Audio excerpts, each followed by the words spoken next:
하나님, 이 땅과 이 교회를 다스려 주시옵소서. 할렐루야!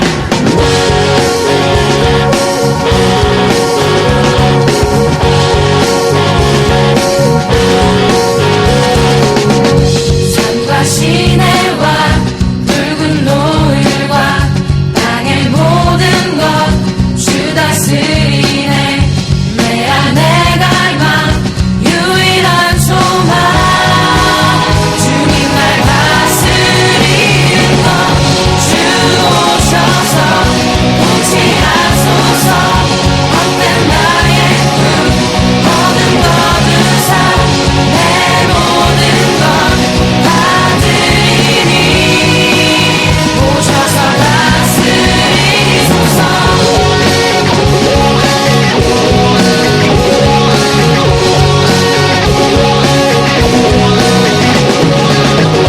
생각을 넘어 모든 말보다 나의 생활이 말하게 하소서. 세상 그 어떤 것보다 소중한 내 주님 날 이끄시는 주 오셔서 통치하소서. 헛된 나의 꿈 어둠 거두사 내 모든 것 받으리니 오셔서 다스리소서.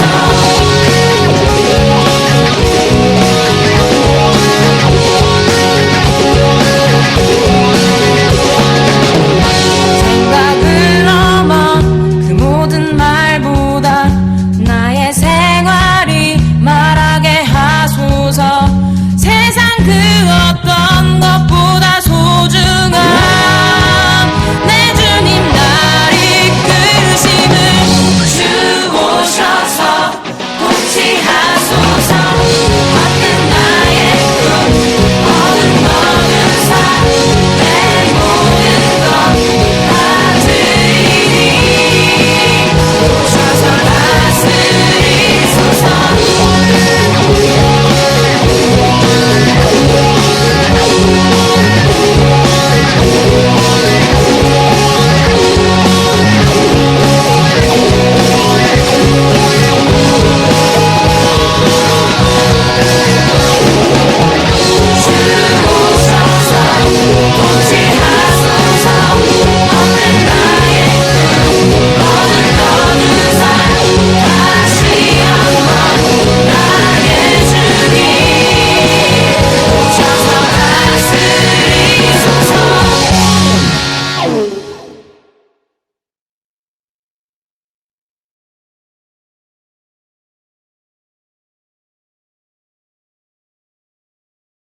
은혜 가운데 마치고 돌아왔습니다. 떠나기 전에 대원들이 함께 기도했던 것들이 있었는데 그것은 이번 정탐을 통해서 우리가 좀 볼 것을 보고 들을 것을 듣고 왔으면 좋겠다 하는 그런 기도였습니다. 그런데 하나님은 신실하게 우리가 생각하지 못했던 것까지 많은 것을 보고 많은 것을 듣게 하셨던 것을 감사를 드립니다. 저는 정탐을 떠나기 전에 사도행전의 말씀을 많이 묵상을 했었습니다. 그래서 출발하기 전주에도 우리 정탐대원들을 파송하는 2주 전에 설교를 사도행전 8장의 말씀으로 말씀을 전했던 것입니다. 예루살렘에 일어난 박해로 말미암아서 그 빌립 집사가 사마리아로 피신했지만 그곳에서 말씀을 전하게 되고 그것으로 말미암아 사마리아 땅에 복음이 전해지는 기회가 됐던 것을 말씀을 전했던 것입니다. 정탐을 떠나기 전에 사실은 그 설교에서 제가 인용을 했습니다마는 초대교회 교부였던 터툴리안이 했던 말을 제가 설교 중에 인용을 했었습니다. 순교자의 피는 교회의 씨앗입니다 라고 하는 터툴리안의 고백입니다. 이 터툴리안이라고 하는 초대 교부가 대단히 유명한 사람인데요. 사실은 이분이 튀니지 출신의 초대 교부였던 것입니다. 그리고 우리가 잘 알고 있는 어거스틴이라고 하는 교부도 튀니지 출신의 교부였던 것입니다. 또 한 가지는 여러분 우리가 성경을 가지고 있습니다마는 구약 성경 39권의 구약 성경은 AD 90년에 성경으로 인정이 됐었습니다. 그런데 신약 성경은 신약 27권은 397년 정경으로 결정이 되어서 신구약 66권이 우리 손에 성경으로 결정이 됐던 것입니다. 그런데 신약 성경 27권을 성경으로 인정한 정경으로 인정한 회의가 우리가 갔다 온 튀니지에서 결정했다는 거예요. 아까 우리가 세례받는 것 그 제일 큰 교회였다라고 하는 것을 보았습니다마는 터툴리안의 그 교회에서 모여서 신약성경 27권을 성경으로 인정했던 것입니다. 그래서 여러분 튀니지라고 하는 곳은 상당히 우리 교회사나 성경의 역사와 밀접한 관계를 가지고 있는 그런 중요한 나라인 것을 지도를 띄울 수 있나요? 튀니지가 저 조그만 빨갛게 지금 표시된 게 그 튀니지에 우리가 갔다 온 카르타고라고 하는 곳입니다. 그 나라가 굉장히 작죠.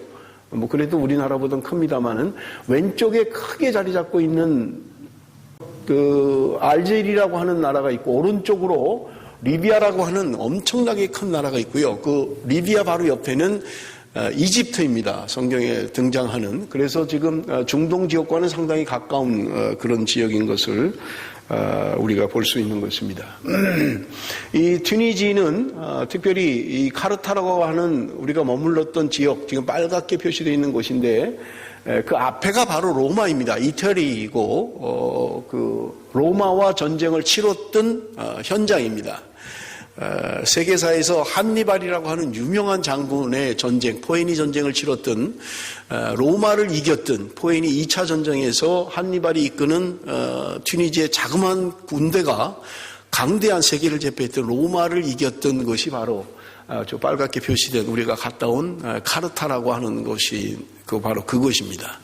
3차 전쟁에서 실패를 하고 로마가 이제 침공을 해서 튀니지는 기독교 국가가 돼버리고 맙니다. 그래서 한때는 80% 가까이가 기독교 인구가 있는 만큼 기독교의 부흥의 시기를 경험했던 곳인데 7세기에 아랍, 지금 여러분 그 지도상에 보면 그 이집트 옆에 그 이집트가 침공을 해서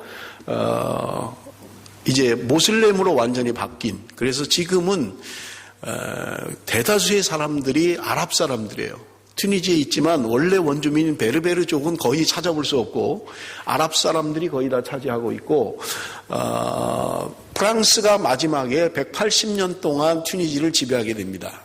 그래서 제1외국어, 튀니지의 제1외국어는 아랍어고요. 자기네 나라 말은 제2국어는 불어예요. 프랑스 말이에요. 왜냐하면 180년 동안 침공을 받아서 지배를 받는 동안 그들의 언어가, 그래서 불어를 하면, 프랑스 말을 하면 대부분의 튀니지 사람들하고 소통이 가능한, 나이 든 사람들도 불어를 아주 자유롭게 하는 것을 우리가 보았던 것입니다. 여러분 우리가 성경 사도행전 10장의 말씀을 우리가 함께 읽었습니다마는 저는 비행기를 타고 가면서 사도행전을 비행기 안에서 또다시 읽었어요. 왜냐하면 튀니지라고 하는 곳이 교회사적으로도 굉장히 중요한 곳이고 성경적으로도 중요한 곳이었기 때문에 그래요. 하나님이 왜 어떻게 역사해 오셨는가 하는 것을 저는 사도행전을 비행기 안에서 다시 또 묵상하는 가운데 사도행전 10장에 눈이 멈췄던 것입니다. 그래서 오늘 본문을 여러분들 우리 함께 읽었습니다마는, 여러분 우리가 성경을 보면 베드로와 120명의 성도들이 오순절 성령 강림 사건을 경험하잖아요. 마가의 다락방에 모여있던 120명의 성도들이 성령 충만을 경험하고 방언을 하고 기적과 이적을 행하게 됩니다. 그래서 베드로가 한번 설교할 때 3,000명씩 회개하고 돌아오는 역사가, 그리고 그 다음에 설교할 때는 5,000명이 예수를 믿고 돌아오는 역사가 사도행전에 기록되어져 있는 역사예요.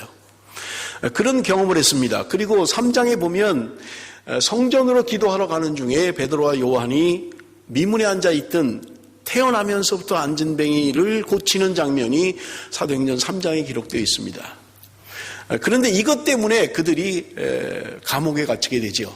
그러나 굴하지 않고 그 정치 지도자들에게 생명을 위협하는 그 사람들 앞에 담대히 복음을 전하고 하나님의 말씀을 전하겠다라고 이야기하는 것을 우리는 볼 수 있는 것입니다. 그리고 나서 5장에 보면 길게 설명은 할 수 없습니다만은 아나니아와의 삽비라의 사건이 기록되어져 있습니다.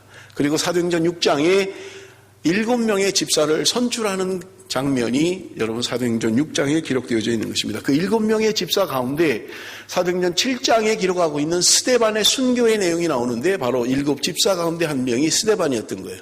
그리고 8장은 7집사 가운데 한 명인 빌립에 대한 이야기였던 거예요. 그래서 제가 정탐을 떠나기 전에 볼륨을 조금만 줄여주세요. 떠나기 전에 빌립 설교를 사도행전 8장을 가지고 이야기했던 것입니다. 박해로 인해서 그들이 전부 다 다른 지역으로 도망가게 되었는데 그곳에서 복음을 전하게 되었고, 빌립은 사마리아라고 하는 곳에 가서 복음을 전하게 됐고, 그곳에 말씀을 듣고 예수를 믿는 사람들이 많아졌다라고 하는 것을 지난번에 함께 말씀을 드렸던 것입니다. 그런데 사도행전 9장에 보면 우리가 잘 아는 바울의 회심이 나옵니다.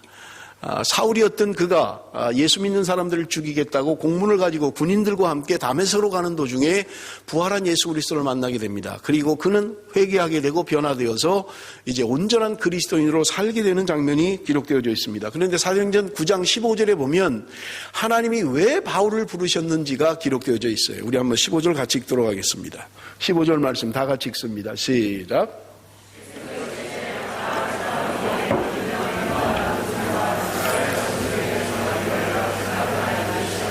여러분, 여기 오늘 본문에 이 사람은 내 이름을 이방인과 임금들과 이스라엘 자손들에게 전하기 위하여 택한 나의 그릇이다 라고 이야기하는 이 사람은 바로 바울을 이야기하고 있는 것입니다. 그러므로 바울은 그가 회심할 때 하나님이 자신을 왜 부르셨는지를 분명하게 깨닫고 알 수 있었던 것입니다. 그런데 여러분, 우리가 이런 본문의 10장에 보면 베드로라는 사람이 고넬료, 당시에 로마의 백부장 100명의 부하를 거느린 중견 간부죠. 이 백부장의 집에 초청을 받게 되는 거죠. 여러분, 그래서 우리가 사도행전 10장을 보면 욥바에서 그가 기도 시간에 기도하러 옥상으로 올라가게 됩니다. 그런데 하나님이 환상을 보여주시는데 보자기가 하늘에서 내려오는 환상을 보여주는 거예요. 그런데 그 안에 구약 성경에 먹지 말라고 한 부정한 짐승들이 그 안에 있는 것을 보여주셨던 것입니다. 그런데 하나님이 베드로에게 말씀하시기를 잡아먹으라고 이야기했던 거예요. 이 베드로가 나는 먹을 수가 없습니다. 그 부정한 그런 것들을 저는 먹을 수가 없습니다. 하나님이 3번씩이나 베드로에게 이야기하는 거예요. 내가 거룩하게 하는데 너가 왜 더럽다고 하느냐. 잡아먹으라고 이야기했던 거예요. 3번씩이나 베드로가 거절을 하게 됩니다. 이런 환상을 보았던 거예요. 그런데 그 환상이 끝났을 때 누군가 자기를 찾는 것을 알게 되었고요. 성령께서 그들과 함께 가라고 말씀하시게 됩니다. 그래서 함께 갔던 것이 백부장인 고넬료의 집이었던 것입니다. 하나님께서 고넬료, 이방인이었던 고넬료에게 천사를 통해서 지금 그 베드로를 초청해서 말씀을 들으라고 이야기를 했던 거예요. 그래서 자기의 부하들을 지금 베드로가 있는 곳에 보내서 지금 베드로와 함께 고넬료의 집으로 찾아왔던 것이 오늘 본문의 말씀인 것입니다. 그런데 저는 이 10장의 말씀이 얼마나 중요한지를 여러분 성경을 통해서 깨달을 수 있었던 것입니다. 여러분, 왜 그러냐면 왜 하나님이 베드로에게 이런 환상을 주셨고 지금 1년의 사도행전에 진행되는 순서들을 볼 때 여러분, 베드로는 이미 성령 충만을 경험한 사람이에요. 그리고 많은 사람들이 자기로 인해서 병을 고치고 수많은 기적과 이적을 행했던 것입니다. 자신이 한 번 설교할 때 3,000명, 5,000명씩 회개하고 돌아오는 역사를 경험했던 사람이에요. 그런데 지금 이 환상을 통해서 하나님이 잡아먹으라고 함에도 불구하고 그는 먹지 못하겠다고 이야기하고 있는 것을 우리는 볼 수 있는 것입니다. 저는 이 말씀을 통해서 사람이 얼마나 변화되기가 어려운가 하는 것을 깨달았습니다. 지금 하나님의 능력을 경험했어요. 그렇게 감옥에 갇혀 있는 천사를 통해서 구출하는 것까지 경험을 했습니다. 그런 베드로인데 자신이 가지고 있는 신앙의 전통, 자기가 가지고 있는 그 신앙을 바꾸지 못하는 거예요. 하나님이 말씀을 하셔도 바꾸지 못하고 있는 거예요. 여러분 얼마나 대단합니까? 지금 하나님이 먹으라고, 내가 거룩하게 했는데 너는 왜 더럽다라고 하느냐고 말씀하시는데도 거절하고 있는 거예요. 그렇게 은혜를 경험하고도요, 자신이 가지고 있는 전통 하나를 버리지 못하는 거예요. 그걸 하나를 깨지 못하는 거예요. 하나님이 지금 무엇에 관심을 가지고 있는가를 베드로가 알지 못하고 있는 거예요, 지금. 여러분, 초대교회에 우리가 축을 이루는 초대교회의 중요한 인물을 꼽으라고 하면 우리가 다 아는 것처럼 바울과 베드로를 꼽습니다. 여러분, 사도행전도 12장까지 베드로에 대한 이야기가 계속해서 나옵니다. 그리고 12장이 넘어가면 이제 바울의 이야기가 나와요. 바울에 대한 이야기만 나옵니다. 초대교회의 중요한 지도자들이었던 것입니다. 베드로와 바울이라고 하는 사람은 초대교회의 중요한 지도자였던 것입니다. 그런데 여러분 보세요. 바울은 자신이 회심할 때 이미 하나님이 자신을 어떻게 부르셨는지를 알고 있는 사람이에요. 이방인에게 복음을 전하기 위하여 하나님이 자신을 부르셨다는 것을 분명히 알고 있는 사람입니다. 그런데 여러분 보세요. 베드로는 모르고 있는 사람이에요. 여러분 한번 상상을 해보십시오. 만약에 베드로가 자신이 가지고 있는 신앙의 전통을 그대로 유지하고 있었더라면 여러분 초대교회 안에 가장 두드러진 지도자들입니다. 바울과 베드로가 다른 생각을 가지고 있는 거예요. 다른 의견을 가지고 있는 것입니다. 그러면 불을 보듯이 뻔한 것은 그 공동체라고 하는 것은 깨질 수밖에 없는 거예요. 왜? 너무 탁월한 지도자들이 다른 의견을 가지고 있기 때문에 그렇습니다. 그래서 하나님께서 지금 베드로에게 사도행전 10장을 통해서 환상을 통해서 하나님의 마음이 어디에 있는가를 보여주고 있는 거예요. 바로 그것은요, 하나님의 마음이 이방인들에게 있는 것을 우리가 알 수 있는 것입니다. 여러분, 그런 마음으로 44절 말씀, 우리가 읽은 말씀입니다만은 44절 말씀 우리 한번 같이 읽어보겠습니다. 다 같이 읽습니다. 시작. 베드로가 이 말을 할 때 성령이 말씀 듣는 모든 사람에게 내려오시니, 베드로가 이 말을 할 때 무슨 말을 했다는 거예요? 여러분 44절 전에 34절부터 43절까지의 이야기를 이야기합니다. 이 내용은 아주 간단한 이야기였어요. 여러분 나중에 읽어보시면 아시겠습니다마는 예수님께서 우리를 위하여 죽으시고 3일 만에 부활하셨고 그리고 그를 믿으면 우리가 속죄함을 받고 구원을 얻는다라고 하는 내용이었어요. 복음의 핵심을 이야기했던 거예요. 그런데 이 말을 할 때 성령이 그들 가운데 임했다라고 성경은 말씀하고 있는 것입니다. 그런데요, 이 일을 45절 46절은 이렇게 표현하고 있습니다. 베드로와 함께 온 할례 받은 신자들이 이방인들에게도 성령 부어주심으로 말미암아 놀라니 이는 방언을 말하며 하나님 높임을 들음이로라. 뭐가 그렇게 놀랄 일이에요? 그들이 지금 이 사건을 왜 이렇게 놀라워하고 있는 것입니까? 여러분, 그것은 다른 것이 아닙니다. 이방인들이 자신들이 경험했던 것을 경험했기 때문에 그런 거예요. 여러분, 이스라엘 사람들은요, 특별한 생각을 가지고 있습니다. 그것은 뭐냐면 선민 사상이에요. 하나님이 특별히 우리 민족을 선택했다는 특별한 사상을 가지고 있습니다. 그런데 지금 그 특별한 그 은혜가 자기들에게만 임해야 되는데 구원받지 못하는, 하나님의 택함받지 못한 이방인들에게도 동일한 일이 일어난 것 때문에 놀라고 있는 것입니다. 왜냐하면 이방인에게는 구원이 없다고 생각하는 거예요. 그래서 그들은 이방인을 개처럼 취급했던 것입니다. 그런데 그들이 오순절 성령 강림 사건과 동일한 사건을 지금 이방인들에게 나타나는 것을 보면서 놀라워하고 있다고 성경은 우리에게 말씀하고 있는 것입니다. 여러분, 이게 어느 정도 문제가 되느냐면요, 11장 1절에서 3절에 보면 이 일 때문에 분쟁이 일어나게 됩니다. 1절에서 3절을 보겠습니다. 유대에 있는 사도들과 형제들이 이방인들도 하나님 말씀을 받았다함을 들었더니 베드로가 예루살렘 올라갔을 때 할례자들이 비난하여 이르되 내가 무할례자의 집에 들어가 함께 먹었다 하니, 지금 이 일로 말미암아서 지금 예루살렘을 올라간 거예요. 그런데 예루살렘에 있는 유대교에서 기독교로 개종한 사람들, 베드로와 동일한 신앙을 가진 믿음의 공동체의 사람들이 지금 베드로를 비난하고 있는 거예요. 그 비난의 내용은 다른 것이 아니라 네가 할례자로서 왜 무할례자 집에 들어가서 함께 먹었느냐 하는 것을 책망하고 있는 거예요. 여러분 이해가 되십니까? 그들은 같은 신앙을 가지고 있는 사람들이에요. 같은 믿음의 사람들입니다. 같은 유대교에서 기독교로 개종한 사람들이에요. 그런데 지금 고넬료의 집에 가서 그들과 함께 먹고 그들에게 세례를 주고 그들과 함께한 이 일 때문에 지금 베드로가 비난을 받고 있다는 말입니다. 초기 기독교, 그들이 성령 체험을 하고 그들이 기적과 이적을 행하고 수많은 사람들이 예수를 믿고 놀라운 일들을 행했음에도 불구하고 그들은 달라지고 있지 않은 것이 있었다는 거예요. 그들이 가지고 있는 전통, 자기가 가지고 있는 교리, 이게 바뀌어지지 않는 거예요. 하나님이 말씀을 하셔도 바뀌지 않는, 하나님의 말씀조차도 거절하는 무서운 것입니다. 자기의 전통, 자기가 가지고 있는 신앙. 여러분, 성경은 오늘 우리에게 그것을 말씀해 주고 있는 것입니다. 이것 때문에 사도행전 15장에 보면 예루살렘 교회가 중요한 회의를 하게 됩니다. 그리고 사도행전 15장에서 이제까지 우리들이 전통으로 가지고 있는 할례에 대한 부분들, 율법에 대한 부분들을 다시 믿는 그리스도인들에게는 행하지 않아도 된다라고 하는 결정을 사도행전 15장에서 하게 되는 거예요. 그래도 여러분, 예루살렘 교회는 깨어있는 교회였죠. 많은 사람들이 증언을 통해서 자신들이 가지고 있는 전통과 신앙을 포기하고 예수 그리스도를 믿음으로 말미암아 구원 얻는다는 것을 확증하게 되니까 그래도 깨어있는 교회였던 것입니다.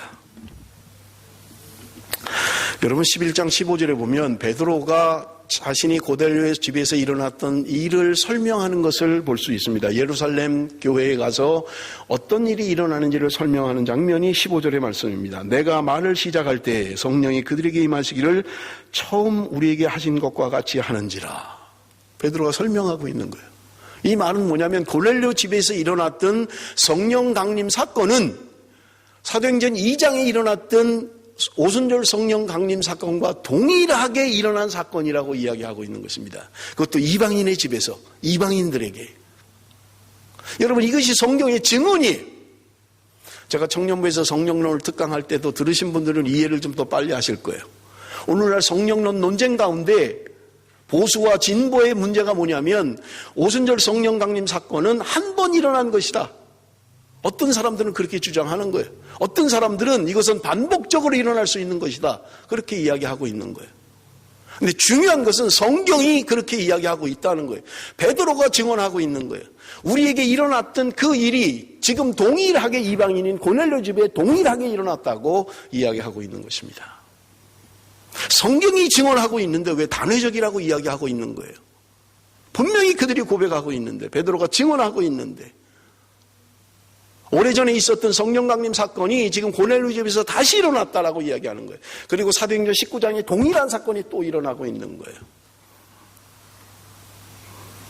무엇을 근거로 해서 단회적인 사건이라고 이야기합니다. 이게 성령론 논쟁에 대한 이야기이기 때문에 구체적인 건 다음에 말씀을 드리도록 그렇게 하겠습니다. 말씀드린 것처럼 이스라엘 민족들에게 있어서 여러분, 이방인이라고 하는 것은요, 구원받지 못할 사람들이에요. 그런데 지금 그들이, 그 이방인들이 새롭게 이방 교회가 시작이 되고 고넬료의 집에 하나님의 영이 임하고 그리고 교회가 시작되는 것을 우리는 볼 수 있는 것입니다. 하나님의 관심이 적어도 2000년 전부터 이방인에게 관심을 가지고 있으셨다는 거예요. 하나님의 택한 이스라엘 백성뿐만 아니라 그들이 구원받지 못할 사람이라고 생각하는 그 더럽게 개취급하는 그 이방인들에게도 복음이 전해지고 그들도 구원 얻는 놀라운 역사가 일어나게 됐다는 말입니다. 그 혜택으로 지금 우리가 예수를 믿은 거예요. 그 은혜로 우리가 하나님의 백성이 되었다는 말입니다. 그래서 47절 48절에 보면 베드로가 그들에게 세례를 주는 장면이 기록되어져 있습니다. 여러분, 이건 쉬운 일이 아니에요. 이때로부터 많은 이방인들이 주님께 돌아오는 역사가 사도행전에 기록되어져 있는 역사입니다. 많은 곳에 교회가 세워지고 복음을 들은 수많은 사람이 예수께 돌아오는 역사가 사도행전에 기록되어져 있는 일입니다.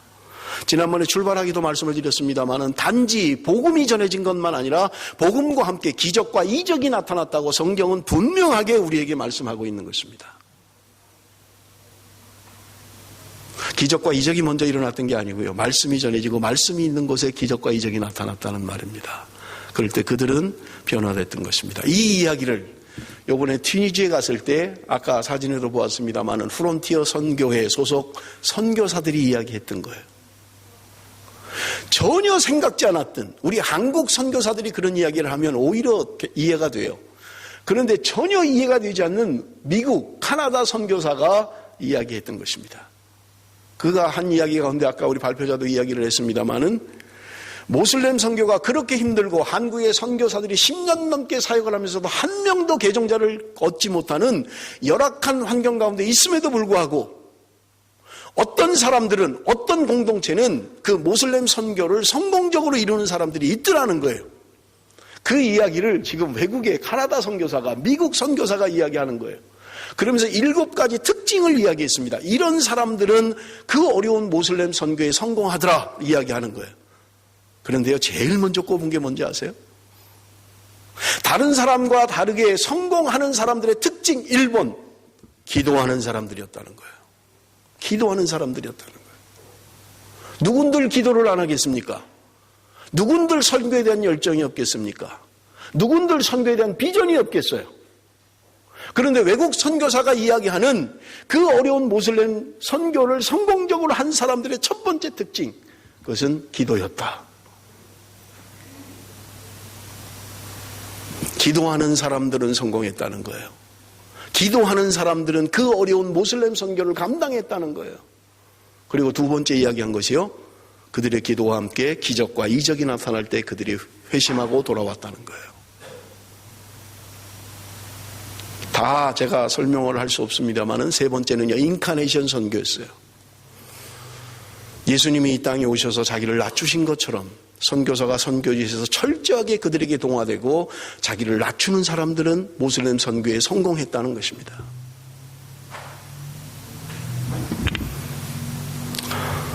제가 비행기 안에서 선교에 대한 책들을 몇 권 가져가서 보는 중에 그 내용 가운데 실패하는 선교, 이제까지 세계 선교가 실패했던 선교 가운데 첫 번째 꼽는 게 제국주의적 선교였어요. 뭔가를 많이 가져가서 나눠주면서 그저 그걸로 선교하는 사람들, 이건 다 실패했다는 거예요. 내가 많이 가진 자로 너에게 나눠주는 거야. 그러니까 너희들은 내 말 들어. 교회 나와야 돼. 이런 선교는 다 실패했다는 거예요. 철저하게 자기를 낮추고 선교사가 철저하게 현지인과 동화돼서 그들과 함께하는 아픔을 겪으며 그들을 이해하는 사람들은 그 어려운 모슬렘 선교도 성공했다는 것입니다. 우리가 선교를 하고 돌아왔을 때 그 지역에 있는 선교사님들이 이야기하는 것들이 있었어요. 이 팀은 참 너무 편했고 이 팀은 사역하기가 너무 좋았다라는 이야기를 많이 했다는 거예요. 제가 우리 팀들이 평가하면서 그런 얘기를 했어요. 그럴 수밖에 없다고요. 왜냐하면 많은 교회들이 선교지를 가면 아는 척을 많이 하는 거예요. 뭐 모슬렘 선교가 어떻고 북아프리카 선교가 어떻고 뭐 불어권 선교가 어떻고 아는 척을 많이 하는 거예요. 자꾸 우리 교회 선교 정책은 이렇고 자꾸 그러는 거예요. 그런데 저는 갈 때마다 선교사한테 가기 전부터 계속해서 했던 말이 우리는 아무것도 모릅니다. 가르쳐 주십시오. 선교사님 하라는 대로 하겠습니다. 그러니까 얼마나 편해요, 선교사가. 뭘 자꾸 아는 척하면 말하기 싫잖아요. 현지에서 선교하는 선교사의 이야기를 들어야지 뭐 교회에서 와가지고 뭐 이렇고 저렇고 자꾸 이야기하면 피곤하잖아요. 그런데 우리는 가서 계속 한 게 우리는 잘 모릅니다. 우리는 선교 초보입니다. 그러니까 좀 가르쳐 주세요. 뭐 모르는 거 있으면 좀 알려주세요. 여러분, 어디 선교도 마찬가지라는 인카네이션 선교, 그게 외국 선교사가 한 이야기입니다. 자기를 철저하게 낮출 때 선교가 가능하다고 이야기했던 것입니다. 여러분, 튀니지라고 하는 나라는 7세기에 아랍에서 침공을 해서 점령이 됐고요. 프랑스가 마지막 180년 동안 점령을 해서 통치를 했던 그런 나라인 것입니다. 사도행전 10장을 통해서 하나님이 우리에게 보여주시는 분명한 것은요, 하나님의 관심이 어디 있는가 하는 것입니다. 여러분, 그것은 이방 민족에게 하나님의 관심이 있다는 거예요. 하나님이 오늘도 하나님의 사람들을 통해서 이방인들을 구원하는 일을 이루시기를 원하신다는 분명한 사실인 것입니다. 여러분, 선교는 선택이 아니에요. 선교는 사명이고 필수로 해야만 하는 것입니다. 여러분, 몇몇 사람을 보내는 것이 선교가 아니라 1년에 며칠 갔다 오는 게 선교가 아니라 우리의 삶이 선교가 돼야 된다는 거예요. 하나님이 우리를 선교사로 부르셨다는 거예요. 어디에 있든지. 제가 평가를 하면서도 그런 이야기를 했습니다. 모슬렘 선교, 말도 못하게 하는 거예요. 뭐 예수 믿으라고 말도 못하게 하는 거예요. 그런데 여러분, 우리 주변에 이 멜번 땅에 모슬렘 사람이 얼마나 많이 있습니까? 그들에게 복음을 전한다고 감옥 가지 않아요. 그들에게 예수를 믿으라고 한다고 해서 우리에게 불이익 주지 않습니다. 내 주변에 지금 얼마든지 그 어려운 그 모슬렘 사람들이 내 곁에도 있다는 거예요. 우리 전도사님이 기독교에서 모슬렘으로 개종한 청년을 이야기하면서 마음이 아파하잖아요. 그런데 그들이 지금 내가 살고 있는 이 멜번에 내가 관심만 가지면, 내가 마음만 먹으면 얼마든지 만날 수 있고 얼마든지 전할 수 있고, 하나님이 우리를 그렇게 부르셨다는 분명한 사실인 것입니다. 베드로가 변화될 때 여러분, 초대교회의 선교의 판도가 달라졌던 것입니다. 그들은 이방인에게 복음 전하는 사명을 가지고 나갔고요. 그로 말미암아서 오늘 우리에게도 그 은혜가 있었던 것입니다. 그러나 여러분, 기억하십시오. 로마는 313년에 철옹성 같은 그 로마가 기독교를 국교로 인정하게 됩니다. 콘스탄티누스 1세가 기독교를 국가 종교로 인정하는 거예요. 공동묘지에 숨어서 신앙생활을 할 수밖에 없었습니다. 예수를 전하면 죽었어요. 감옥에 갔습니다. 그런데 로마가 기독교화되면서 모든 사람이 예수 믿는 사람이 됐던 거예요. 여러분, 우리가 기억해야 할 것은요, 그런 부흥의 시기에 기독교는 세속화의 길을 걷기 시작한다는 것입니다. 얼마나 많은 특혜를 줬는지 몰라요. 감옥에 갇혀있던 그 초대 기독교인들에게 로마가 얼마나 특혜를 줬는지 몰라요. 아름다운 교회를 지어줬고요. 수많은 사람들이 교회로 몰려왔습니다. 기독교가 부흥의 시기를 맞았습니다마는 기독교는 타락의 길을 걷기 시작했다는 거예요. 그래서 그때로부터 우리가 교회사를 이야기할 때 천년의 중세 종교 암흑 시대라고 이야기하고 있는 것입니다. 아이러니하지 않습니까? 그렇게 복음을 전하기를 원했고, 그렇게 예수 믿는 사람들에게 복음을 전하기를 원했던 그 로마가 기독교 국가가 됐는데 기독교는 타락하기 시작했다는 것입니다. 초대교회에 피 묻은 복음을 전했던, 예수 그리스도의 복음을 전했던 그들은 생명력 있는 교회였다는 것입니다. 그러나 모든 것이 넉넉해질 때 그들은 타락의 길을 걷기 시작했다는 것입니다. 사랑하는 성도 여러분, 선교는 1년에 한두 번 갔다 오는 게 선교가 아니고요, 그건 선교 이벤트입니다. 우리 삶이 선교자의 삶을 살아야 되고요, 우리 주변에 복음을 전할 수 있는 사람들을 찾아야만 합니다. 10년이 넘게 한 명도 전하지 못해서 가슴 아파하는 그들을 보면서, 여러분, 우리는 내 주변에 얼마든지 전할 수 있는 사람들이 있다는 것을 기억하시고, 내가 학교에서, 사업터에서, 내 삶의 현장에서 만날 수 있는 사람들, 그들에게 복음을 전하는 선교사의 부르심, 그것은 여러분 어떤 특별한 사람에게만 주신 것이 아니라는 거예요. 제가 2015년 교회 표를 정해야 되기 때문에 우리가 보는 매일 성경에서 그 원고를 좀 보내달라고 자꾸 재촉을 해서 도저히 제가 표를 정할 수가 없었어요. 그래서 선교지에 가서 선교 현장을 보면서 표를 정할 것이다 생각을 하고 선교 현장에서 교회표를 정하고 보냈습니다. 2015년 교회를 정하면서 저는 사도행전 4장 31절의 말씀에 근거해서 성령 충만으로 땅끝까지 말씀 전하는 교회, 그것이 2015년 우리 교회의 표입니다. 제가 이 표를 정하면서 생각한 것이, 이것은 한 해 동안 우리가 추구해야 될 것이 아니라 우리 베델교회의 영구한 표가 되어야 되겠다. 성령 충만하지 않으면 하나님의 일을 감당할 수가 없는 거예요. 성령 충만해야 하나님의 일을 감당할 수 있는 것입니다. 복음 전하는 일은 열정만 가지고 되는 것이 아닙니다. 마음으로만 되는 게 아니에요. 기분으로 되는 게 아닙니다. 성령 충만할 때 그들이 생명을 걸었고, 성령 충만한 초대교회 사람들이 복음을 위하여, 십자가를 위하여 그들이 어떤 어떤 것도 어떤 어려움이 와도 바울의 고백처럼 내가 복음 전하는 일을 마치려 하면 나의 생명도 조금도 귀한 것으로 여기지 않는다라고 하는 사도행전 20장 24절의 바울의 고백인 것입니다. 사랑하는 성도 여러분, 하나님은 우리를 그렇게 부르셨습니다. 우리는 이 부름에 순종해야 되고 복음을 위해서 살아가는 저와 여러분이 되시기를 바랍니다. 기도하겠습니다.